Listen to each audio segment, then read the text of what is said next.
Yo, what's going on, guys? It's your boy. Welcome back to another video. So today I'm doing something for the first time ever on my channel.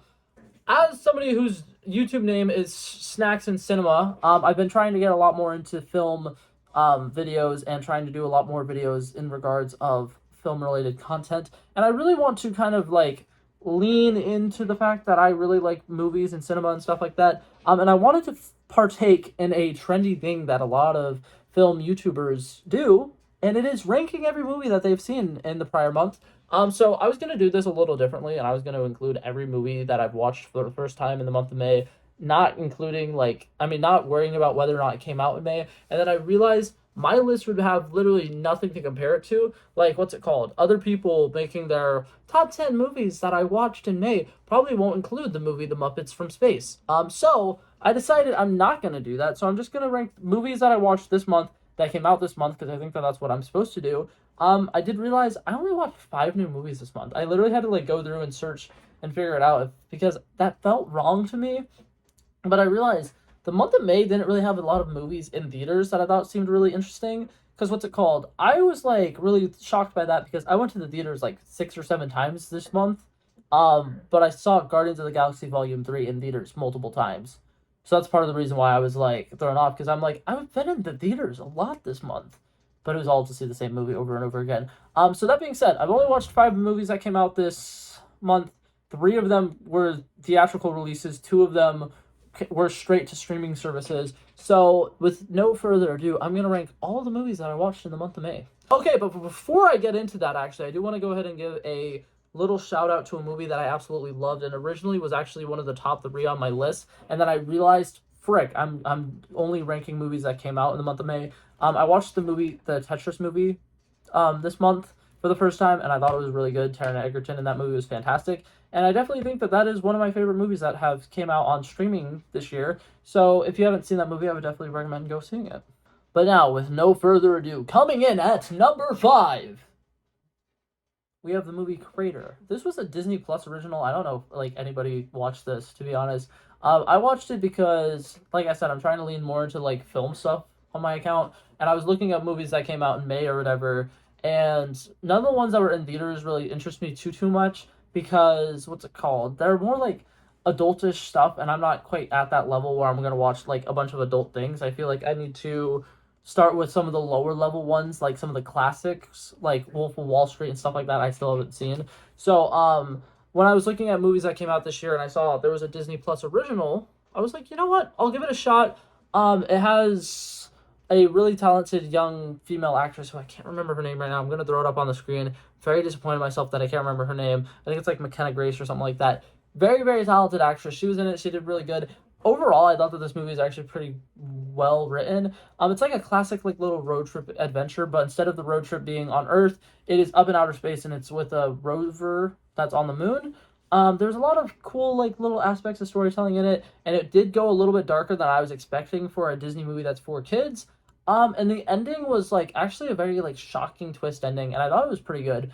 But I kind of came to realize that movies, when you're watching them and streaming in your own house or whatever, aren't as like enjoyable as watching them in theaters sometimes. Because as much as I liked this movie and I thought it was really good, I could not have ranked it any higher on my list because some of these ones I watched in theaters were very impactful to me because I watched them in theaters. Alrighty, now coming in at number 4, we got Fast X. I thought that this movie was interesting. I made a full review on it if you want to hear me kind of like say what I did not like about it. But to talk about things that I did like about it, John Cena's character in it was really good. I really liked a lot of the stunt scenes that were in it. Watching Vin Diesel play basically Rocket League with a gigantic explosion through the city of Rome was a lot of fun. Like, I'm gonna be honest, I enjoyed this movie and I had a blast with it. There were just a couple character moments that didn't really work for me. Like, the character that Alan Richman played, I just definitely butchered his name, but the character who he played doing like a triple cross thing kind of like pissed me off because for the like 10 minutes where he was like pretending to be a good guy, the entire time I was like, why is he good now? And it's just like felt so out of place. And what's it called? Um, Heck, what was I gonna say? And then when they do the reveal that he's like still evil, I was like, Is that supposed to like be shocking? I'm really confused right now. But overall, I thought that it was definitely a lot of fun. There was just a couple things like that where like I'm not a very nitpicky person, but I have an ungodly amount of nitpicks for that movie. Coming in at number three, I heard a lot of people talk crap about this movie, but I genuinely enjoyed it. I think that it was a great, fun movie.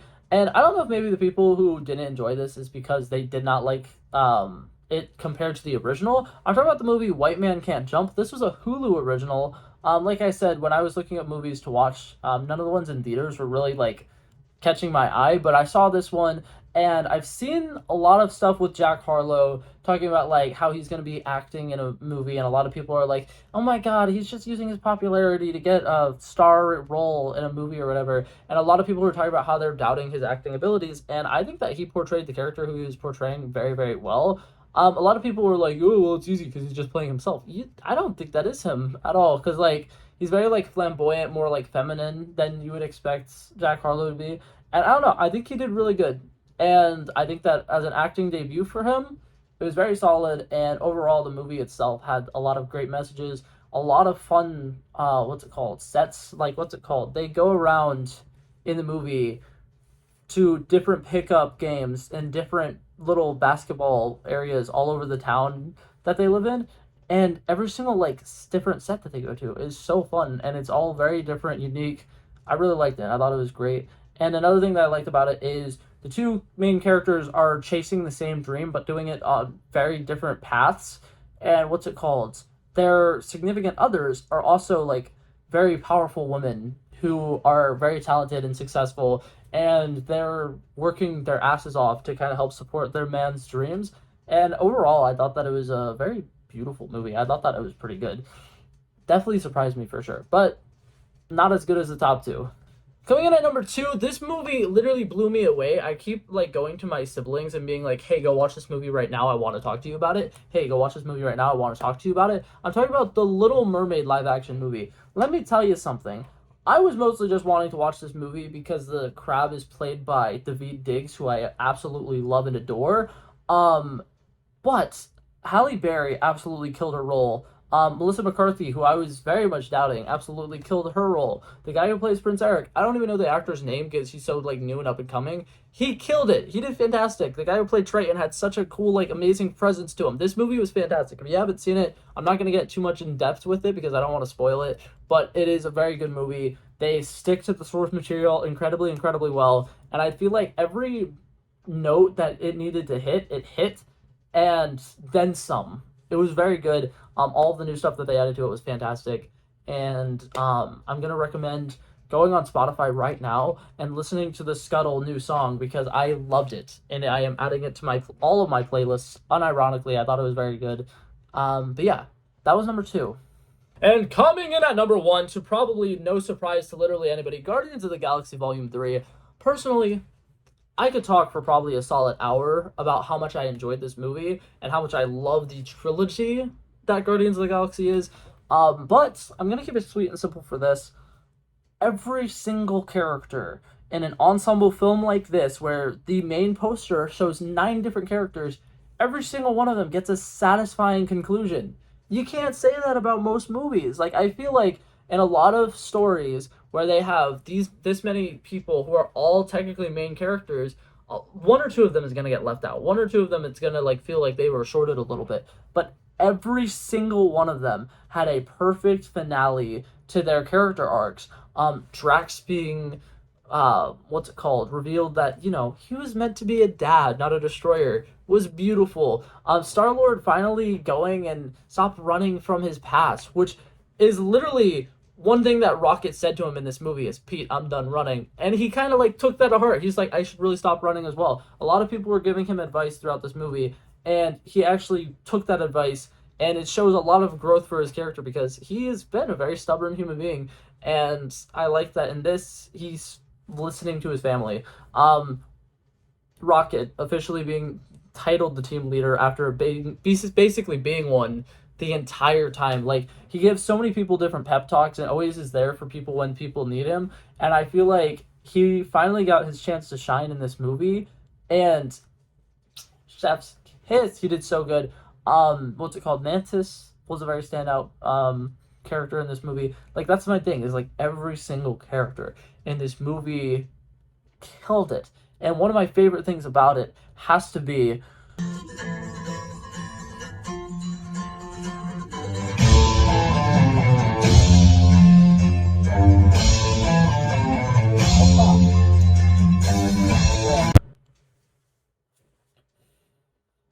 I'm so glad meme culture picked that up. It was literally like one of my favorite things when it happened in the movie. The first time I saw it, I literally started laughing my ass off. And then he immediately tried killing Rocket, and I was like, whoa, whoa, whoa, whoa, whoa, whoa, whoa, whoa, whoa, whoa, whoa. Don't be rash. Okay, that was bad. I'm sorry. I'll stop. But yeah, that was it for this video, guys. Hopefully you guys enjoyed it, and I will see you guys in the next one. I'm gonna try to do this next year. Not next. Yeah, I'm gonna wait till next May actually before I make another one of these videos. So hopefully you didn't enjoy it too much, because you're not getting it again anytime soon. I'm kidding. I'm gonna try to do this for the month of June. The Flash movie, Spider-Man Into the Spider-Verse. I'm pretty sure the Dial of Destiny movie, Rise of the Beast, might be coming out in June. It might also be the month after. I'm not entirely sure. A bunch of good stuff is coming out in June. So that one should probably have a lot more stuff on it. But that being said, that's it for this particular video. Hopefully you guys enjoyed it, and I will see you guys in the next one. Peace out. Bow. Bow, bow.